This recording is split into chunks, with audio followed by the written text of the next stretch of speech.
Bonjour à tous, je suis Aurélie Géroux, je suis maître Reiki et praticienne de l'accompagnement. J'ai lancé il y a quelque temps l'initiative Reconnexion au corps, qui est un programme inspiré de techniques de respiration, de yoga doux et de pilates, destiné aux personnes qui souhaitent retrouver un lien harmonieux avec leur corps. Dans le cadre de mes activités d'accompagnement, je rencontre souvent des personnes qui vivent un choc, une problématique de vie intervient et tout s'écroule, un manque de sens, ou alors ils sont à bout de souffle. Et bien souvent, j'allais dire même toujours, le constat est sans appel. Ces personnes se sont battues pendant plusieurs années pour essayer de trouver des solutions, mais le résultat est toujours le même. Elles sont complètement coupées de leur corps. Alors vous me direz, ça n'est pas étonnant. On ne nous a pas appris à écouter notre corps, on ne nous a pas appris à être dans notre ressenti. On ne nous a pas appris à comprendre pourquoi souvent nous sommes mal. On nous a surtout appris à utiliser notre tête et à passer notre temps à analyser notre quotidien pour essayer de nous en sortir. La tête ne représente que, allez, physiquement, à peu près 20 ou peut-être 30% de notre corps. 30%, je suis gentille. Donc ça veut dire qu'on ne fonctionne pas avec 70% du reste. D'où ce programme et d'où mon accompagnement. Pour soutenir cette initiative, j'ai décidé d'aller à la rencontre d'experts et de praticiens qui ont fait du corps le centre de leur métier et qui vont venir nous apporter un certain nombre d'explications, d'informations, d'éclairages sur le corps afin que nous développions, en plus de la pratique d'un corps en mouvement, une meilleure conscience justement de ce qui se joue en nous, de l'importance du corps, de l'importance de le remettre au centre de notre vie. Et dans ce cadre-là, nous allons commencer cette première interview avec Marie-Laure Staude. Marie-Laure est maître enseignant Reiki, est coach de vie, auteure conférencière et voyante autrement. Et il me paraissait important pour commencer que l'on fasse un petit état des raisons pour lesquelles nous avons tant de mal à nous reconnecter à notre corps, qu'il est si difficile d'entretenir un rapport harmonieux, nos blocages, l'origine de nos jugements, l'origine de nos morphologies parfois, pour justement vous apporter ce premier éclairage sur cette difficulté que nous avons d'être amis avec ce corps et peut-être en déculpabiliser certains. Parce qu'au final, l'objectif, c'est qu'on y aille en douceur avec les bonnes informations. Je suis ravie d'accueillir Marie-Laure parce que c'est avec elle que ce chemin de découverte et de reconnexion au corps a commencé il y a 10 ans. Je l'en remercie, ça a changé ma vie. Et du coup, je vous propose que nous retrouvions tout de suite Marie-Laure pour nous expliquer tout ça. 3, 2, 1. Bonjour Marie-Laure. Bonjour Aurélie. Je suis ravie de te recevoir. Comme je le disais dans ma petite introduction, tu es ma première interviewée et ça a beaucoup de sens pour moi puisque c'est avec toi que toute mon histoire de reconnexion au corps et de découverte du corps a commencé. Donc, je suis ravie. Moi aussi, c'était il y a plus de 10 ans. Et si j'avais su il y a plus de 10 ans que vous pouvez faire tout un chemin comme ça, c'est merveilleux. C'est un super exemple et je suis ravie du coup qu'on fasse ça ensemble, cette petite interview. Merci beaucoup.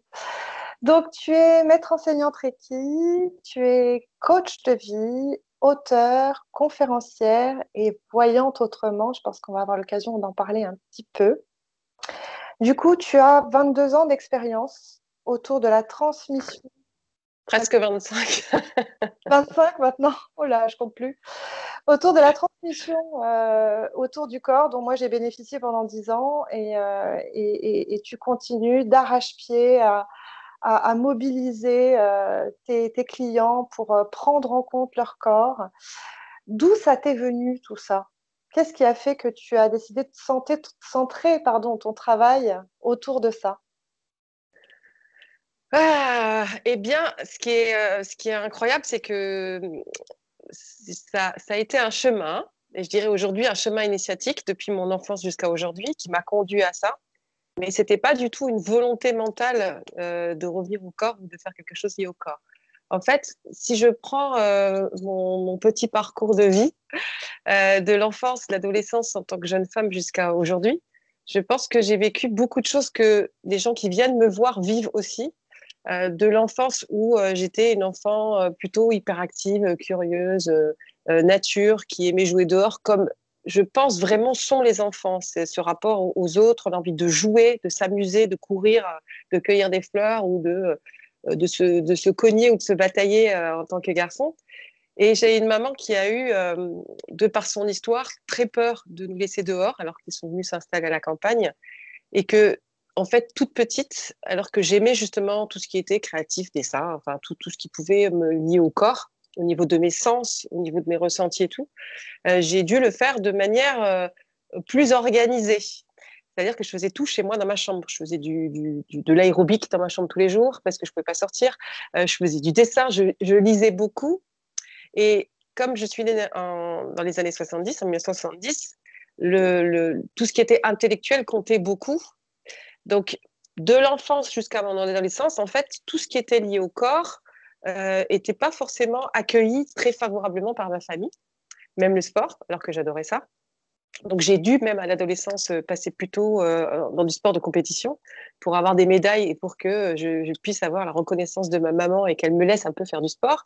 J'avais cette alimentation saine, heureusement, parce qu'on avait un jardin, donc il y avait ce lien naturel au corps, parce que je me nourrissais bien, parce que je dormais bien.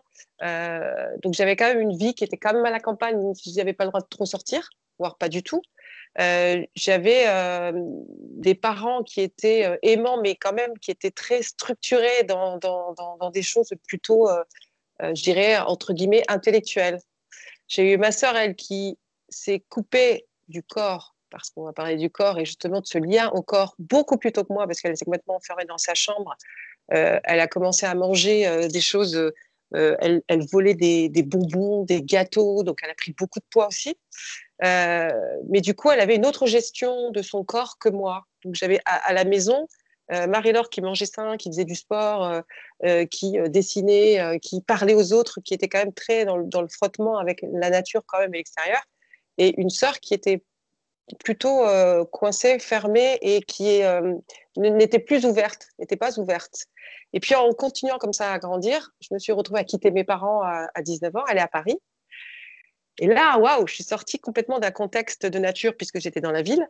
Je ne mangeais plus des plats qui venaient du jardin confectionnés par maman, mais c'était plutôt des choses que j'achetais en conserve et tout ça. Donc, mon alimentation a changé. Le sport en salle m'a très vite déplu parce que je voyais des filles se maquiller dans les vestiaires et moi, j'arrivais avec mon petit jogging et mon gros t-shirt pour aller suer sur des vélos. Et À la du coup, c'est complètement. Et donc, c'était compliqué parce que très, très vite, je me suis retrouvée déjà avec des problèmes de prise de poids, puisque je mangeais plus la même chose, mais je ne me rendais pas compte forcément. Des problèmes digestifs importants que je ne comprenais pas. Alors, je savais juste que quand j'allais voir mes parents une fois par mois, une semaine avant, j'avais mal au ventre, quelque chose d'incroyable, et une semaine après encore. Et j'ai rencontré des tonnes de médecins qui ne m'ont malheureusement pas aidé à stopper cette souffrance physique parce que c'était douloureux. J'avais vraiment le ventre non seulement qui se gonflait, mais qui était pas du tout agréable. Donc moi qui avais déjà euh, ce, ce, cette espèce de contrainte liée à l'apparence où il fallait montrer bonne figure et en plus être plutôt bien présentable. Donc avec ce ventre qui gonflait, qui dégonflait, enfin, c'était compliqué. Physiquement, extérieurement et intérieurement.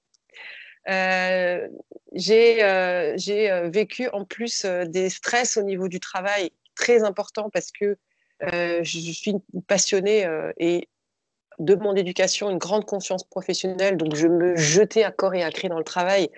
Et donc, j'ai eu vraiment des difficultés dans mes premières années où là, je me suis dit, bon, ça va pas, je suis dans une souffrance quelque part physique et psychologique aussi.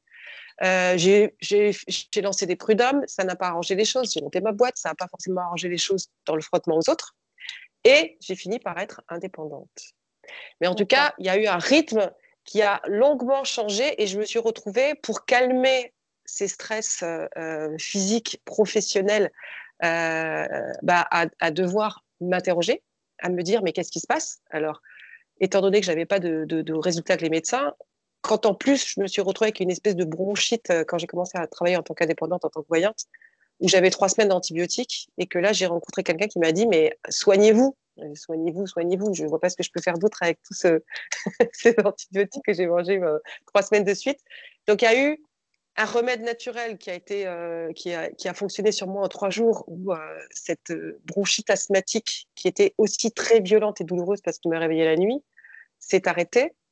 J'ai vécu aussi par les livres que j'ai lus, alors que ce soit Odile, que ce soit Montignac, donc tous les livres liés à l'alimentation et au corps. Euh, Kousmine, j'ai rencontré France Guilin, j'ai vraiment commencé à voir aussi parallèlement un psychologue, des psychologues, qui m'a suivi quasiment pendant 8 ans, que je voyais tout.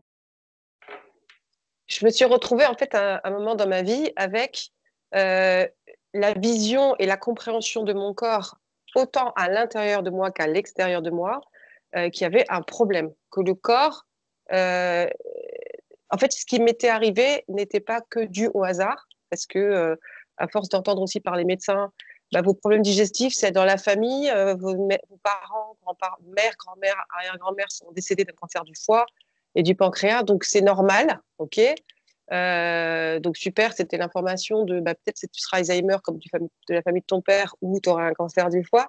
Je trouvais ça ok, super, compliqué à gérer. C'était une information comme quoi il se passait quelque chose dans mon corps et en même temps, ça ne me suffisait pas comme réponse et j'avais quand même besoin d'arrêter la souffrance physique parce que même si on me donnait l'indication que c'était dans les gènes ou que c'était familial, super. Euh, les médicaments qu'on me donnait n'avaient pas résolu non plus les problèmes de souffrance physique. Donc, il me fallait une solution. Il me fallait une solution. Et en plus, je voyais bien que ces problèmes de corps se passaient vraiment quand quand je voyais mes parents. Donc, il y avait quand même quelque chose d'incroyable. Mais je n'avais toujours pas le pont, je n'avais toujours pas le lien. Alors, grâce aux médecins que j'ai rencontrés, donc acupuncture, homéopathe surtout, les massages que j'ai faits, les soins en shiatsu que j'ai faits, je me suis retrouvée à être face à des personnes qui me disaient le corps donne des messages. Qui commençait à te donner un angle de vision qui était un petit peu différent, parce que c'était un peu la question que j'avais pour toi. C'est aujourd'hui, tu nous relates ça a posteriori en expliquant ce que tu vivais, mais à l'époque, est-ce que tu étais dans une logique de subir et puis de pas comprendre et de pas avoir de réponse? Ou est-ce que déjà, ou est-ce que ce sont ces médecins du coup qui ont commencé à t'apporter cette conscience des choses ou commencé à t'ouvrir les perspectives d'une autre vision du fonctionnement du corps justement et que c'est pas une fatalité? Eh bien, il s'est passé vraiment les choses presque en parallèle. C'est une souffrance physique et un inconfort physique. Et la répétition de cette souffrance physique sur quasiment une décennie quand même, hein, une décennie, où, étant donné que les médicaments, ce qu'on nous explique, où on est éduqué dans cette société, aller voir un médecin, recevoir un remède, à le prendre, aller mieux. Et où à avoir une indication qui dit c'est dans vos cellules, c'est dans vos gènes, c'est comme ça, c'est comme ça. Sauf que la souffrance physique, voilà, sauf que la souffrance physique est bien présente et quand elle s'accompagne d'une déstabilisation émotionnelle aussi parce que quand il y a une compensation encore au niveau du travail ou de la famille ou si on a des enfants, on peut supporter. Comme moi, j'avais une vie plutôt épanouissante pendant quelques temps, je compensais. Mais au bout d'une décennie, avec tous ces questionnements de quelle est ma place, qu'est-ce que j'ai à faire dans cette vie, j'ai envie de trouver ma place. Et en même temps, cette souffrance physique où mon corps me montrait qu'il se passait quelque chose visuellement avec ce ventre qui gonflait, je me suis retrouvée en fait à avoir des interrogations, des questionnements, des recherches, du coup, en lisant tous ces livres aussi, hein, en me rendant compte, quand j'ai lu Kousmine à mes 27 ans, et de me dire, mais en fait, les cancers sont arrivés avec les sociétés industrialisées, à cause d'un changement alimentaire. Ah bien oui, quand j'ai quitté mes parents, j'ai pas mangé du tout la même chose. Je me faisais pas à manger, je savais même pas faire à manger parce que c'est maman qui faisait toujours à manger et qui nous avait pas transmis ça. Donc j'ai commencé à voir qu'il y avait un effet, il y avait quelque chose qui se passait. C'était pas juste dû au hasard. Ensuite, il y a eu donc ces médecins autrement que j'étais voir, donc l'acupuncture, médecine traditionnelle chinoise, un homéopathe, parce que j'avais fait le tour des médecins et qu'un jour, quand j'ai dû aller voir un médecin au bout de 2 ou 3 ans, que je ne voulais plus aller revoir, parce que je prenais des huiles essentielles qui me faisaient du bien, cet homéopathe, en fait, a commencé à me dire, il y a la source de tout ce que vous avez. Vous avez des herpès depuis que vous êtes petite, vous avez des allergies depuis que vous êtes petite. Allons voir la source. Allons voir la source. Là, j'avais quelqu'un du corps médical qui, pour la première fois, n'était pas quelqu'un qui faisait partie de la médecine alternative, qui connaissait la médecine traditionnelle chinoise, et donc il y avait une autre vue sur l'individu au milieu de l'univers et au milieu des autres. J'avais un médecin généraliste homéopathe et qui me parlait de l'origine de la maladie et qui effectivement j'avais lui et j'avais aussi tellement de problèmes de dents que j'avais lu aussi des livres de dentistes et je voyais ma vie. Donc moi qui étais voyante et qui pouvais voir le passé et le futur des gens, là j'avais des médecins à travers les dents qui pouvaient parler de ma vie, où je retrouvais toute ma vie depuis mon enfance dans ces livres. Et le médecin homéopathe, pareil, qui me traduisait mes mots par rapport à des événements. Donc je me suis retrouvée en me disant, waouh, mais il y a vraiment un messager, un deuxième messager en nous, qui est le corps. Je ne voyais pas avant, j'en étais pas consciente. Il m'a beaucoup servi, j'en avais beaucoup besoin.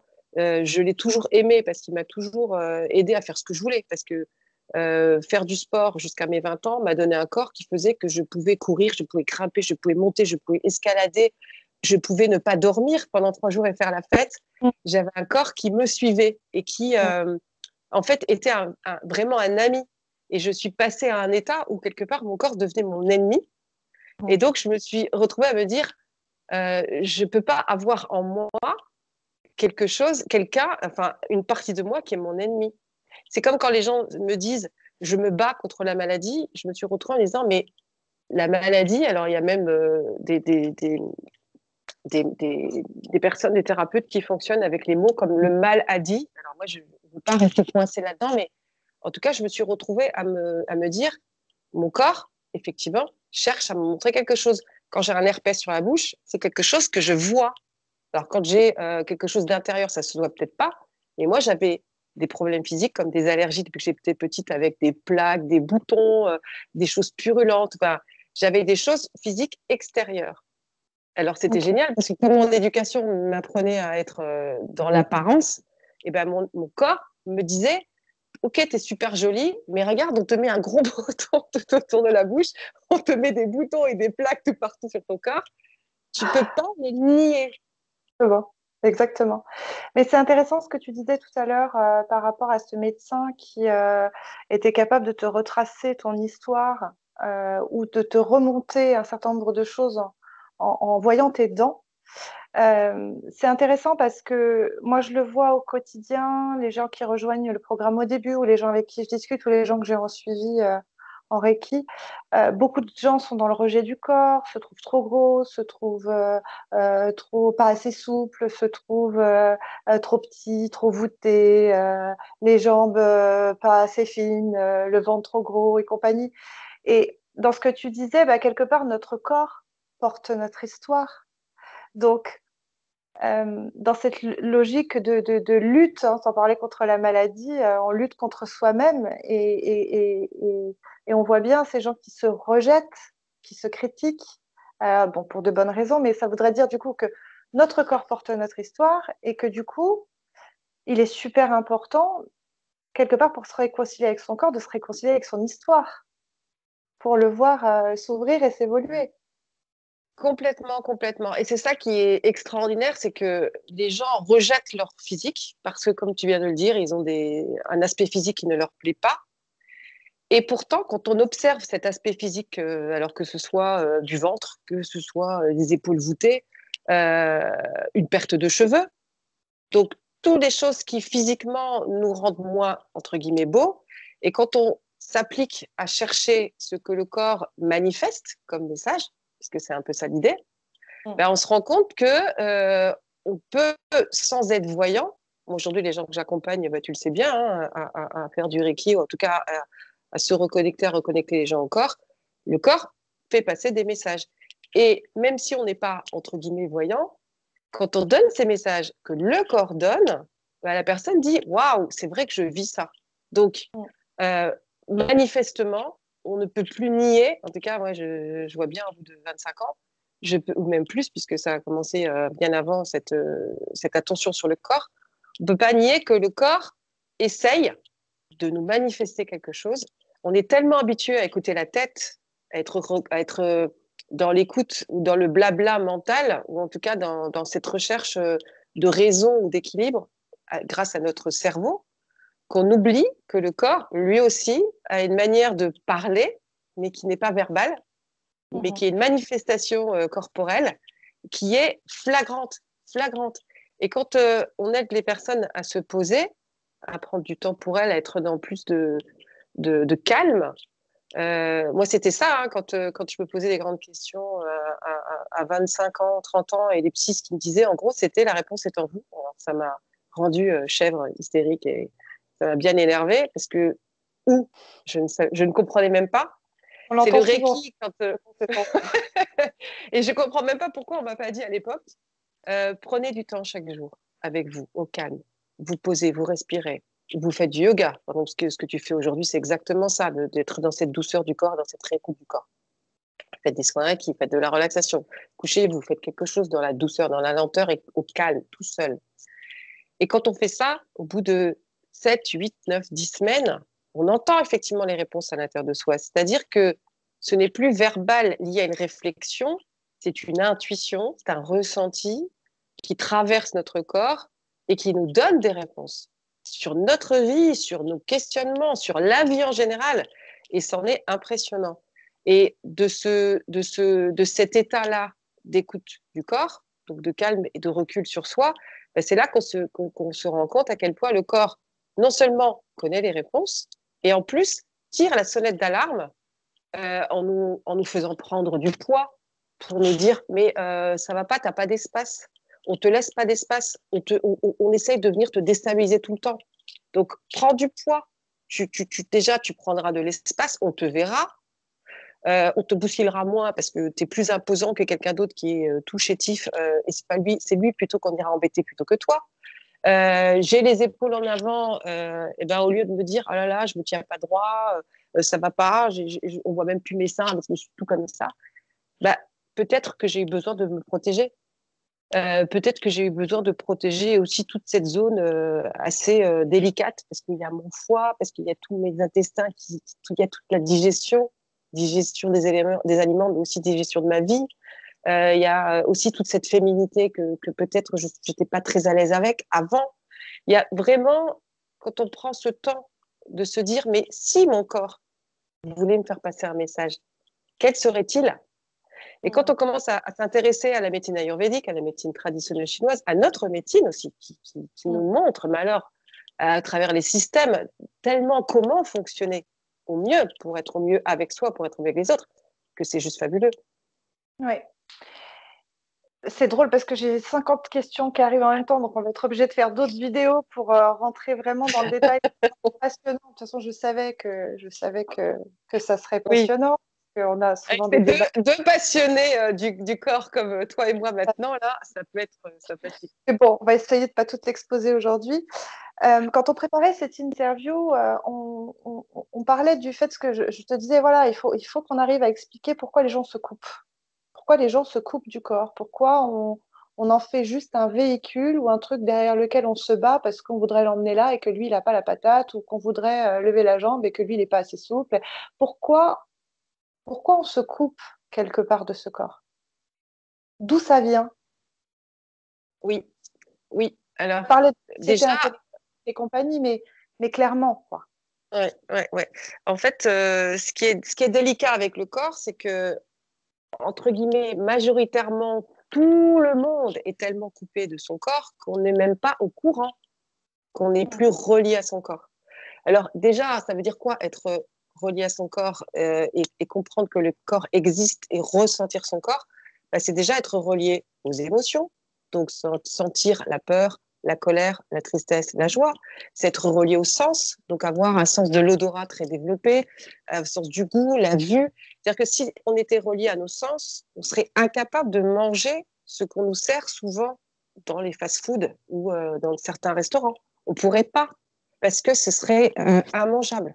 Moi, je me souviens de France Guillain qui nous avait dit, par exemple, faites cet exercice chez vous, c'est génial, de prendre une barre de Mars ou de Nuts et de mastiquer au moins 40 fois chaque bouchée. Et elle disait, vous verrez, vous ne finirez pas la barre de chocolat. Et je vous assure que je l'ai fait. Faites-le chez vous, vous allez voir, c'est impossible. Le goût, au bout de la moitié de cette barre de chocolat, est tellement chimique et sucré que ça en devient mais détestable. Détestable. Et on n'a plus envie de finir cette barre de chocolat.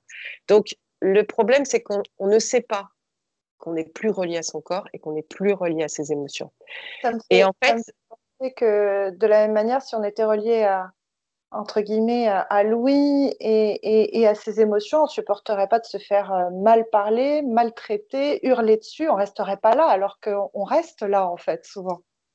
exactement, il n'y aurait ni harcèlement moral, ni burn-out, puisque on ressentirait tellement l'injustice, on serait tellement en train de voir le danger qui arrive, on serait tellement clair dans ce qui se passe avec un ressenti extrême du corps, parce que moi je peux le dire, et toi aussi aujourd'hui, on est relié à notre corps. Je pleure tous les jours, je frissonne tous les jours, j'ai des roux, mais des roux de dingue tous les jours. J'ai un corps qui décharge aujourd'hui comme il y a 10 ans ou 15 ans, mais ça ne m'arrivait pas du tout. Je ne savais pas rôter, je ne pleurais plus. J'ai même eu des problèmes d'ailleurs aux yeux, tellement je faisais des boules de calcaire qui me rayaient la cornée, à tel point je retenais mes larmes. Je ne déchargeais plus du tout, du tout, du tout. J'avais un espèce de contrôle sur mon corps, un contrôle physique. D'ailleurs, quand j'avais ce ventre qui gonflait, j'avais développé des abdos qui faisaient que j'étais en contraction abdominale permanente pour pas qu'on voit que j'ai du ventre. Donc j'avais une souffrance physique, même que j'arrivais à retenir. Moi, je vois des personnes, euh, quand elles me racontent, puisque maintenant je donne par exemple l'indice douleur de 0 à 10, quand elles me disent 10, pardon, tellement d'y penser, ça me scotche.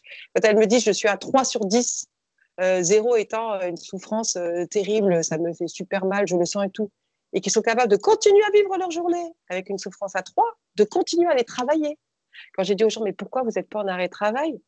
Vous êtes épuisés. Et il faut que le corps en arrive à des burn-out, c'est-à-dire où les gens ne peuvent plus se lever le matin parce qu'ils n'ont plus l'énergie de marcher. Ils se retrouvent, je me souviens quand on avait fait l'interview avec toi, où tu étais sur ton canapé et que tu ne pouvais plus aller bosser parce que tu n'avais plus l'énergie d'eux, mais on en est à un point où, effectivement, on est coupé du corps. Alors, que s'est-il donc passé? Aujourd'hui, avec le recul, oui, maintenant, je vois bien, et grâce à aussi heureusement que j'ai eu ce don de voyance qui a fait que quand j'avais les gens en face de moi, les 3, 4 premières années, j'avais l'impression qu'ils étaient coupés en deux. Il y avait l'enfant qui était plein de créativité, qui était joyeux, qui avait des dons, qui avait des talents, et il y avait l'adulte qui était une espèce de réplique avec des croyances et des héritages maternels et paternels, et qui était très, très, très, très, très éloigné de ce qu'était l'enfant, de ce que je percevais. Et donc, je me rendais compte qu'il y avait eu un être qui était arrivé avec plein de bagages, avec plein d'envie, avec plein d'enthousiasme de la vie, et un adulte qui était devenu très contrôlant et contrôlé par ses croyances, par son éducation, par la société, par ses amis, et qui était en fait complètement coupé de ses envies, de ses ressentis, de ses sentiments, de ses ressentis d'injustice par rapport à la vie, et qu'en fin de compte, en grattant un peu, ben, on se rend compte, quand on s'écoute, que bah, depuis tout petit, il fallait pas parler trop fort parce que ça gênait les grands, il fallait plus pleurer parce que ça y est, maintenant, on était des enfants, depuis des bébés, que il fallait pas manifester trop de joie parce que c'était un peu du caprice, et que en fin de compte, entre aussi les états émotionnels de nos parents, de colère ou de tristesse ou de joie, cet état d'enfant, de ressentir ça. Moi, je me suis retrouvée dans un massage il y a peut-être même pas 10 ans, où je me suis revue à 4 ans dans un stress et une peur de voir arriver ma mère, de savoir qu'elle était de mauvaise humeur, qu'elle allait me taper, de voir ma sœur à côté aussi qui était en train de se réjouir que j'allais me prendre une rouste. Et moi, paniquée à l'intérieur de mon corps. Donc, dans le massage, j'ai revécu ça. Mais ça a été tellement désagréable physiquement. Ça a été tellement. J'étais en blackout. Je me suis vue à ce moment-là tétanisée. Tétanisée. J'étais, quand on dit je suis sidérée par ce qui se passe, oui, j'étais en état de sidération. Je me voyais être incapable de bouger et savoir que j'allais avoir, boum, une fessée qui allait me tomber dessus, que ça allait me faire mal et que je ne pouvais rien faire face à l'adulte, qui avait trop de force, qui avait trop de... Voilà. Et là, je me suis retrouvée, grâce à ce moment-là, à avoir des tonnes de moments qui sont revenus dans ma vie. Et grâce à ce métier de voyante, à avoir entendu tellement de récits de gens qui soit ne se souvenaient plus, alors que je leur parlais de leur petite enfance, et qui me disaient « je ne me souviens pas ». Et là, je me suis retrouvée en me disant « comment ne peut-on pas se souvenir de ce qui s'est passé à 3 ans, 2 ans, 4 ans, 5 ans, 6 ans, 7 ans, 8 ans, parfois jusqu'à 10 ans ». Et quand je me suis rendu compte que beaucoup de femmes aussi avaient eu des abus, que du coup, non seulement il y avait eu ce blackout, et il y avait des séquelles physiques importantes et des comportements derrière. Donc, il y avait des oublis, des séquelles physiques et des comportements aussi qui étaient attachés à ce qui s'était passé. Oui, Et malgré le fait qu'il y avait oubli, et donc il y avait des comportements, enfin, il y a des réactions quelque part, indépendamment de la mémoire, qui sont mis en place à c'est la ça. suite de ce traumatisme. C'est ça. C'est pour ça que c'est hyper intéressant de voir à quel point le corps reflète ce qui s'est passé, même si on a oublié, même si la mémoire, qui est intelligente, qui ne peut pas nous faire souffrir, a réussi à couper les ponts et à nous mettre en déni de ce qui s'est passé, en oubli, en blackout, le corps, lui, s'en souvient et va le manifester. Moi, je vois, j'ai reçu des femmes qui avaient des vrais problèmes gynécologiques euh, ou qui avaient des difficultés de rencontrer des hommes parce qu'il y avait une douleur physique qui se manifestait aussi, hein, parce qu'il y avait tout un tas de maladies, que ce soit, peu importe les maladies, je ne vais pas trop citer non plus, mais je me suis rendu compte à quel point ce corps sur quelqu'un de 20, 30, 40, 50, 60 ans était relié à l'histoire que la personne avait vécue à 2 ans, 3 ans, 5 ans, 10 ans ou 15 ans. Oui, donc Marie-Laure, si je dois résumer ou retranscrire ce que tu dis, ça voudrait dire que du fait d'avoir vécu trop de souffrances dans notre histoire, le seul moyen qu'on a trouvé justement de ne pas souffrir, c'est de couper le lien avec le corps pour ne plus ressentir justement cette souffrance, qui expliquerait pourquoi autant de gens sont coupés quelque part, parce que les éducations dont tu parles ou ce dont tu as parlé, c'était presque il y a quelque temps la normalité. Donc l'impact serait qu'on soit complètement coupé, soit à la suite d'un traumatisme, soit à la suite d'une enfance où on n'a pas forcément été pris en compte, ça a fait souffrir, la souffrance on la ressent dans le corps, donc pour pas souffrir, on coupe tout. Voilà, tu as résumé l'histoire que vit chaque personne et encore plus les hypersensibles. Et je reste persuadée que ceux qui vont écouter cet audio et cette vidéo et qui sont hypersensibles vont soit se dire effectivement j'ai fait un blackout sur mon enfance ou je me souviens de choses pas sympas, pas drôles et c'était pas forcément facile. En fait, de l'insécurité que nous avons vécue dans l'enfance où on n'a pas été suffisamment pris en compte et surtout quand on est hypersensible. En tant qu'hypersensible, en fait, on va ressentir non seulement dans notre corps nos propres souffrances physiques, nos propres émotions aussi, mais on va aussi ressentir l'état, l'humeur et l'état émotionnel des autres autour de nous. Donc c'est compliqué pour un enfant parce que si les parents ne sont pas conscients eux-mêmes de leur état émotionnel et eux-mêmes de notre état émotionnel, et qu'il n'y a pas eu cette douceur, cette bienveillance, cet encadrement, cette compréhension de la part des parents, ça nous a mené à nous sentir en insécurité, à nous sentir mal physiquement, et donc à trouver un moyen de ne plus ressentir cet état qui nous déstabilise, qui nous déséquilibre, qui nous rend mal physiquement et moralement. Parce que non seulement physiquement, c'est désagréable, et moralement, on se sent en insécurité. Donc, Mmh. c'est pas gérable parce qu'on a besoin, en plus, de par notre éducation, de paraître fort, de survivre, de se montrer absolument pas fragile. Mmh. Donc, du coup, il a bien fallu trouver un moyen. Et ce moyen, malheureusement, je n'ai pu que me rendre compte qu'il était d'une part physique, donc je me coupe du corps, et d'autre part, je cherche un moyen, une solution pour trouver un fonctionnement qui me fasse bah, paraître fort, qui me laisse continuer ma vie sans être déstabilisée, sans être perturbée. Sauf que Qui on protège. continue notre vie, voilà. Mmh. Ça nous empêche d'être quelque part malheureux et de trop souffrir physiquement, mais ça nous aide pas à trouver notre place, ça nous aide pas à être heureux. Et du coup, on est tellement coupé du corps qu'on ne ressent plus ce qui est en train de se jouer dans notre présent. Donc en fait, on n'est plus relié au présent.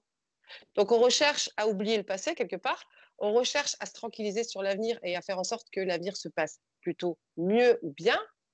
Mais dans le présent et ce qu'on vit, bah, en fait, on est totalement coupé de ce présent, ou beaucoup coupé de ce présent, et on est sans arrêt dans des tours et des détours pour réussir à se sentir le plus équilibré au milieu de ce qui se passe, en essayant d'éviter d'être déstabilisé. Mais malheureusement, avec les temps qui courent, depuis Mmh. quelques années, force est de se constater que ce qui se passe dans la société nous Nous amène pousse. une telle déstabilisation, un tel état émotionnel, comme beaucoup de gens autour de nous, hein, amis, famille, patrons, dans la rue, à la télé, sont dans la colère, dans la tristesse ou dans la peur, ben, cet état émotionnel est en train de nous bousculer. Et on arrive à un état où moi j'ai vu, quand j'ai commencé à consulter, que c'était plutôt des grosses maladies ou des accidents qui amenaient l'éveil, quelque part, l'éveil justement à ce corps, que quelque part, au début des années 2000, c'était des suicides où les gens ne pouvaient plus gérer justement ce corps, ces questionnements intellectuels ou psychologiques qui les faisaient souffrir, qui étaient Mmh. liés à leur passé justement, à leur enfance. Donc, il y a eu beaucoup de suicides. Ensuite, il y a eu beaucoup de burn-out depuis les années 2008, 2009, 2010. Et là, on en est arrivé malheureusement à avoir beaucoup de maladies. Mmh. Et cette pandémie, malheureusement, on est quelque part une espèce de représentation mondiale pour qu'on ne passe pas à côté du fait que le corps est en train de manifester quelque chose. Quand on regarde cette pandémie, qu'elle touche le cœur, qu'elle touche la respiration, je veux dire, c'est pas un hasard que ça nous touche le cœur. Donc le cœur, c'est quand même la représentation de l'amour, même sans chercher des explications dans la médecine traditionnelle chinoise ou autre, dans le symbolisme, mais c'est quand même le cœur, c'est quand même l'amour. La respiration, les bronches, c'est quand même ce qui nous maintient en vie. C'est notre premier geste d'émancipation à la naissance, la respiration. Donc, on se retrouve à être touché là où on devrait être libre. La Tout à fait. respiration, premier geste d'émancipation, je suis libre, je quitte le ventre de ma mère, je quitte ma dépendance dans la nourriture pour survivre. Et là, je me retrouve à ne plus pouvoir respirer de nouveau et à être touché dans mon cœur. Mmh. Ouais, symboliquement, je vois où tu veux en venir et effectivement, c'est assez puissant. Pour finir, quelque part, parce que c'était très riche et on a fait beaucoup, beaucoup de constats, liés à ton expérience, à tous les gens que tu as vus, à ton vécu, au mien aussi. Hem, mon ressenti, si tu veux, c'est qu'il n'y a qu'en retrouvant aussi un rapport, doux et bienveillant avec soi et en accueillant justement, ses ressentis. Alors après, il y a plein de techniques plein de techniques, pardon, pour le faire, que l'on va pouvoir quelque part se guérir, sans attendre qu'un messie vienne nous guérir ou que nos parents reconnaissent éventuellement qu'on n'a pas, eu ce qu'il fallait, pour être connecté à notre corps. Ma question, ça serait, on fait je m'imagine, je suis quelqu'un qui regarde cette vidéo et je me dis: «OK, par quoi je commence? Par quoi je commence?» J'ai bien compris que c'était important, par quoi je commence? Très bonne question, j'adore. Effectivement, par quoi je commence? Et j'ai envie de dire aussi, comme premier message, ça ne se règle pas en une seconde, en un jour, même en un mois. Parce que la reconnexion au corps signifie ressentir à nouveau nos émotions et nos sens. Donc aussi, ouvrir une porte sur tous nos souvenirs, sur toutes ces mémoires émotionnelles qui sont inscrites dans notre corps. Donc, être déstabilisé, retrouver des souvenirs pas très agréables. Et comme ces souvenirs pas très agréables, on ne veut justement plus les vivre puisqu'on s'est coupé du corps. Donc, tout est fait consciemment et inconsciemment pour ne pas revenir à ce corps. Mmh. Donc déjà, la notion du temps est super important parce que pour moi, il est important déjà d'avoir de l'espace, d'avoir du temps et de l'espace pour soi, avec soi, pour pouvoir justement prendre le temps de retrouver ce lien au corps, d'avoir ces mémoires qui remontent, ces décharges émotionnelles aussi qui se passent. Donc ça peut être des pleurs, ça peut être n'importe quoi d'autre, voilà. Et du coup aussi, pour moi, vraiment d'être supervisé, d'être accompagné, parce que tout seul, waouh, c'est compliqué parce qu'on a tellement cette tête qui sans arrêt essaye de rationaliser tout, essaye justement de trouver des solutions autres que physiques, en magouillant, bidouillant, en mettant des fonctionnements en place, qu'on repousse cette reconnexion à soi. Moi, je me suis retrouvée justement dans les consultations dans les premières années, à voir les gens qui revenaient et qui revivaient exactement la même chose. Une fois, deux fois, au bout de 2 ans, 3 ans, 4 ans. Et je me disais, mais c'est dingue, on revit ad vitam aeternam les mêmes choses, comme si on était dans un manège qui nous faisait vivre la même chose. Alors, bon, c'était embêtant parce qu'on vivait les mêmes choses. Alors, quand ce n'est pas des choses qu'on voulait, par exemple, ce n'est pas le chéri qu'on voulait ou le métier qu'on voulait et qu'on se retrouvait dans les mêmes problématiques, c'était embêtant, mais en même temps, on arrivait à gérer puisqu'on connaissait le chemin. Le petit tour de manège, on connaissait très bien qu'à ce moment-là, on allait voir cet arbre-là, à ce moment-là, on allait voir ci, à ce moment-là, on allait voir ça. Et je me suis retrouvée en disant aux gens, mais euh, pourtant, c'était dit, vous auriez pu faire autrement, mais mais les gens me disaient, bah, j'ai pas réécouté, j'ai pas relu mes notes, j'ai oublié tout ce que vous avez dit. Mmh. Et là-dessus, je dis, mais mais prenez du temps pour vous. Mais j'ai pas le temps. J'ai pas le temps. Je cours, j'ai pas le temps, j'ai un agenda trop chargé. Alors je disais, mais prenez des vacances. Bah oui, mais partir tout seul ou partir avec la famille, c'est épuisant. Et puis il faut organiser les vacances, j'ai pas le temps. C'est pour ça qu'aussi que j'avais mis des séjours en place à un moment donné Mmh. pour donner ce temps. Et quand je dis donner ce temps, c'est prenez du temps pour vous dans un endroit sécure. C'est un endroit où vous vous sentez bien. Donc ça veut dire déjà commencer par avoir un nid, un cocon, un endroit où vous savez que là, vous êtes en sécurité, qu'on ne va pas vous déranger, que le téléphone ne va pas vous déranger, qu'un film violent ne va pas vous déranger. Donc c'est un endroit chez soi où je me sens bien. Je prends du temps pour moi, j'accepte de prendre ce temps, j'accepte de me mettre dans la douceur. Et effectivement, le mieux, si on a envie d'avancer plus vite, c'est de se faire accompagner. Toi, le yoga que tu proposes, par exemple, c'est vraiment une reconnexion en douceur au corps pour petit à petit se reconnecter au corps. Le Reiki, recevoir des soins Reiki dans un premier temps, se donner des soins Reiki sur soi aussi, c'est retrouver ce cocon, encore une fois, de douceur. C'est quelqu'un qui va s'occuper de nous pendant 1 heure et demie, qui fait Et ça oui, depuis la parce petite enfance. que tout à fait, tout à fait. Oui, tout à fait. Et puis c'est aussi en Reiki commencer à se nettoyer émotionnellement de toutes ces charges stockées depuis l'enfance qui sont très très importantes et qui font des couches, des couches, des couches, des couches, qui font qu'à un moment donné, on a aussi du mal à se ressentir quelque part. Oui, oui, et c'est pour ça qu'il y a dans les outils ou dans les clés, il y a le cocon sécurisé, prendre le temps, se Mmh. reconnecter au corps en douceur et en bienveillance, parce que malheureusement, il y a beaucoup de personnes qui, pour évacuer ces fameuses charges émotionnelles, vont faire du sport, mais c'est du sport qui est un mélange de compétition, qui est un mélange d'apparence aussi. Il faut être beau, il faut être fort, il faut être musclé. Et du coup, c'est pas de la douceur encore. Donc, ça ne permet pas de laisser le corps en douceur, décharger, nettoyer ces charges émotionnelles, comme tu disais, et nous permettre de nous reconnecter à ces souvenirs, de nous reconnecter à nous, et du coup de se dire, mais qu'est-ce que j'ai vraiment envie de vivre, qu'est-ce que j'ai vraiment envie d'être. Et en fait, je suis avertie de ce qui se passe, je peux gérer ma vie sans être déstabilisée par mes émotions, sans être déstabilisée par les émotions des autres. Justement, je pense que la meilleure façon aussi de donner envie à se reconnecter à son corps et d'arriver à dépasser la barrière de bon, il va falloir que je repasse par décharger tout ce que j'ai gardé de stocké, que je retraverse un certain nombre de choses. Le cadeau, c'est quoi au final? C'est quoi la vie de quelqu'un qui est connecté à son corps tous les jours? Qu'est-ce qu'il vit pour donner envie un peu à tout le monde? Vit quoi Je, quelqu'un qui est connecté à son corps je tous les rote, jours? je transpire, je frissonne. C'est Ça, c'est le, la ça, c'est version la petite exactement. blague. Ça, c'est la petite blague. Ça, c'est la petite blague inévitable aussi quand on est reconnecté au corps. Bah oui, Alors, bah oui. ce qui est important quand on est reconnecté au corps, c'est qu'on est à nouveau aussi reconnecté au plaisir de la vie.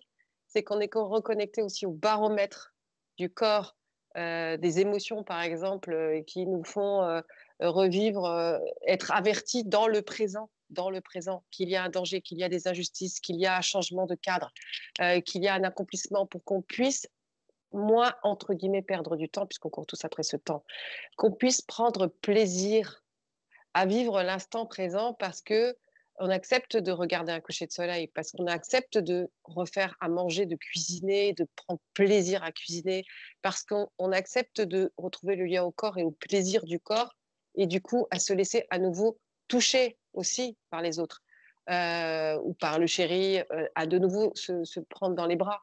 Moi, je me suis retrouvée dans des séjours initiatiques avec des gens qui se faisaient la bise et qui se prenaient dans les bras, mais je trouvais ça, mais c'était voilà, moi dans ma famille on se faisait la bise, mais quand je partais en colonie pendant un mois, à la limite on se faisait la bise quoi, mais jamais on se faisait la bise, sinon le matin ou le soir quand je les voyais les matins se claquer la bise, se prendre dans les bras, mais c'était genre waouh. Moi je me suis mariée avec un masseur qui me disait que j'étais un morceau de bois il y a 20 ans. Donc c'est un plaisir qui est extraordinaire parce que c'est euh, être dans l'instant présent, dans ce plaisir de vivre, dans cette compréhension de tout ce qui se passe, dans ce ressenti de tout ce qui se passe, où tout devient quelque part prévisible parce on le sent, et que ça permet de se dire, eh ben, en fait, je me sens bien, ben, je continue, c'est génial, et je me sens mal, et c'est pas simplement euh, quand on pose la question à quelqu'un, est-ce que ça va? Oui, oui, ça va. Non, non, là c'est, je ressens physiquement que j'ai le cœur en joie, j'ai des palpitations, j'ai une effervescence en moi, je me sens une énergie considérable, je souris, je me sens mais léger, je me sens gai. C'est un état qui est agréable.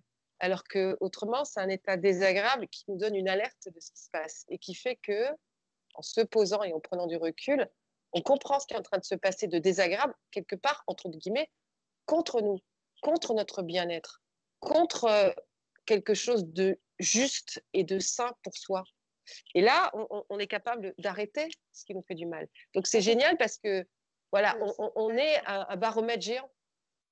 Dans ce que enfin, dans le travail que j'ai pu faire avec toi, ou de toute façon dans ce chemin, parce que ça reste un chemin, t'en parlais, il faut un petit peu de temps histoire enfin, de retrouver ou de trouver ce nouveau mode de fonctionnement qui nous met au plus près de ce qui se passe au présent. Ce que je trouve formidable, c'est que on vit la joie de l'instant présent, on vit la joie de l'accomplissement, on vit la joie des petites choses quelque part, qui nous remplissent.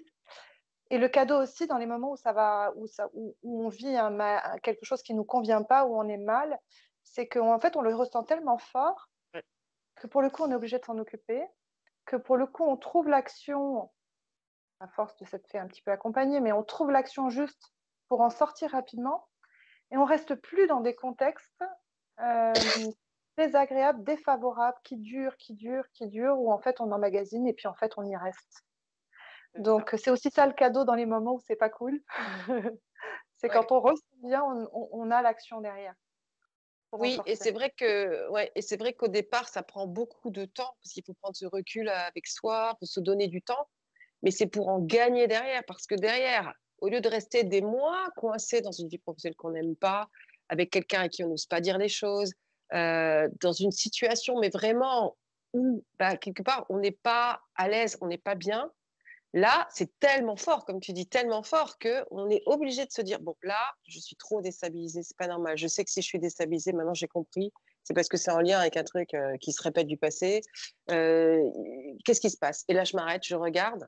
Ah oui, waouh! Ah ben, je comprends pourquoi je suis comme ça chahutée, comprends pourquoi je suis déstabilisée. Donc déjà, je nettoie, je me rééquilibre, super, je me sens bien, j'ai compris ce qui se passe. Et ben maintenant, j'ai pas de stress, j'ai plus de peur. Je sais ce qu'il faut faire. J'y vais. Et du coup, on se retrouve à se sentir là, fort. Mais parce qu'on est fragile et que cette fragilité nous a donné suffisamment d'indices pour ressentir ce qui se passe et du coup se sentir équilibré, Mm. opérationnel pour régler immédiatement ou en tout cas au meilleur moment pour nous. Voilà. Donc, il n'y a plus cet état mental qui dit comment, quand, quoi, qu'est-ce qui se passe, je ne comprends pas, j'y vais pas, mais pourquoi, les questions, les réponses. Je vais chercher les réponses, je vais trouver quelqu'un. Non, non, je me pose et j'entends la réponse et je sens que c'est juste et je vois à quel point, effectivement, c'est juste. Et j'agis, j'agis. Je réagis plus, j'agis. Et ça change tout parce que c'est plus des réactions qui nous font tourner en rond comme un hamster dans sa roue pendant des mois, mais c'est une action concrète, juste, collée à l'événement du présent et qui rétablit l'équilibre dans notre vie. Ouais, tout à fait. Pour le vivre, je confirme. Pour finir, en attendant que chacun ait l'opportunité de faire ce chemin ou fasse le choix de faire ce chemin, on a en nous un outil formidable qu'on oublie souvent, qu'on exploite mal et que l'on peut exploiter dès maintenant, qui est la respiration. Je trouvais que c'était sympa de parler de la respiration pour finir, parce qu'effectivement, on a parlé du temps, on a parlé de la reconnexion au corps, on a dit que ça prenait du temps, on a vu les bénéfices, on a vu pourquoi et compagnie, mais aujourd'hui, tout de suite, maintenant, on a la respiration. Parle-nous de la respiration et en quoi ça peut être un super outil pour nous tous les jours, en attendant de faire ce chemin. La clé, la clé, la clé. Oui, si je devais en donner qu'une seule des clés pour pouvoir aller mieux, c'est la respiration. Et c'est important parce que là, on ne va pas énumérer tous les bienfaits de la respiration parce qu'il y en a énormément. Mais la respiration, déjà, c'est vraiment le premier lien immédiat à nous-mêmes, à notre propre corps. Quand je respire, je ne suis plus dans la tête. Quand je respire, je suis à l'intérieur de mon corps. Quand je me concentre sur ma respiration, sur mon inspire et mon expire, sur la sensation physique de l'air qui rentre par mes narines et qui ressort par mes narines, vraiment, je suis reliée à moi. Et là commence le lien avec ce ressenti du corps. Donc, c'est vraiment une clé pour être relié à soi, à ce qui va bien et à ce qui va mal. Et c'est un réflexe, et c'est mais vraiment, c'est le premier geste d'émancipation à la naissance déjà. C'est vraiment le corps par la respiration, par ce geste naturel, parce qu'en plus, même si on ne met pas de mental dessus, on respire. Donc ça fait partie de l'homéostasie, donc du fonctionnement naturel du corps, qui nous maintient déjà en bonne santé, qui fait fonctionner notre cœur, pardon, notre corps, tous nos muscles, tous nos organes. Mais c'est vraiment déjà un réflexe pour revenir à soi. Alors, c'est naturel et on peut aussi choisir d'être beaucoup plus dans la respiration de manière consciente. Parce que malheureusement, justement, comme on se coupe du corps, on se coupe aussi de notre pleine capacité de respiration. Et très souvent, on respire par le haut des poumons et on a complètement coupé, on a un diaphragme qui n'est pas suffisamment, entre guillemets, musclé.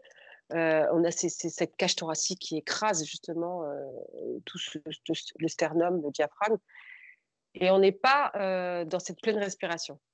Et la respiration, c'est vraiment, ça nous permet de nous couper de l'événement, ça nous permet de nous couper de la déstabilisation. C'est retrouver un équilibre, c'est revenir dans son corps.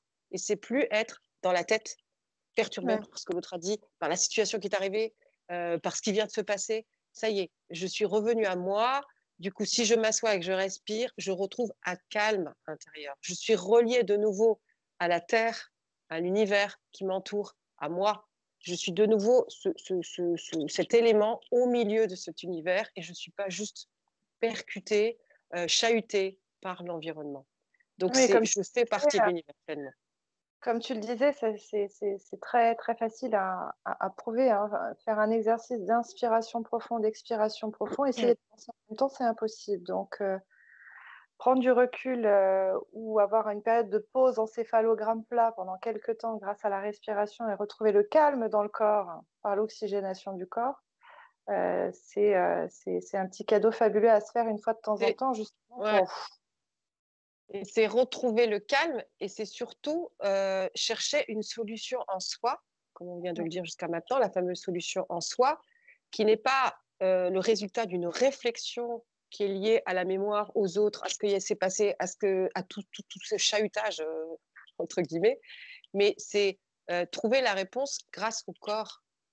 Donc déjà, retrouver le calme et retrouver une réponse, la réponse en nous, cette fameuse réponse en nous. Et la respiration est la clé pour ça, parce que Mmh. ça nous ramène à écouter de l'intérieur ce qui est en train de se passer, ce qui se joue, pour comprendre ce qui se joue et pas être simplement dans ce moulin mental qui, en fait, enclenche tellement de questions, tellement de stress que ça ne nous permet plus de retrouver l'équilibre.